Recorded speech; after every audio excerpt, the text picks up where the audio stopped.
اكبر كارثه يمر بيها بني ادم في الدنيا انه يبقى فاكر ان ربنا ما بيحبوش، ان يبقى فاكر ان ربنا بيعاقبه على الحاجه دي، ان يبقى فاكر ان ربنا مش معاهم السند، وده بيبقى غير امن. عشان كده البني ادم بيبقى محتاج انه يخلي ربنا جوه حياته. اما البني ادم بيخلي ربنا جوه حياته، في حياته بيبقى امن مطمن.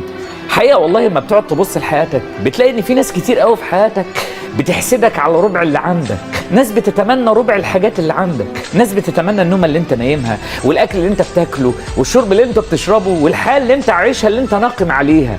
اما بقعد لوحدي كده فتره بسيطه بقعد اقول اللهم لك الف حمد وشكر يا رب على كل نعمه اديتهاني. الحمد لله يا رب على نعمه الصحه اللي غير بينام بالليل بيقول يا عالم هقوم ولا لا.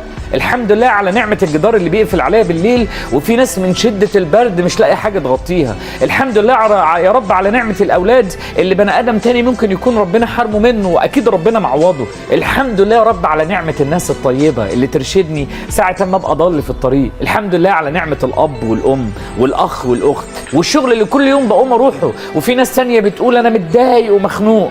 البني ادم عشان يبقى سعيد والله العظيم مش محتاج ملايين الدنيا. في ناس معاها ملايين الدنيا وغير راضيه، في ناس حواليها ناس كتير ومش مبسوطه. اللي انت محتاجه انك تقعد تبص لحياتك. في حاجات كتير قوي ربنا بيعين البني ادم، بس انت اللي انت محتاجه انك تقعد تبص لحياتك بنظره مختلفه. اللبس اللي انت لابسه ناس بتتمنى ربعه، المكان اللي انت عايش فيه في ناس بتبقى بتحط كل ما تملك عشان توصل له.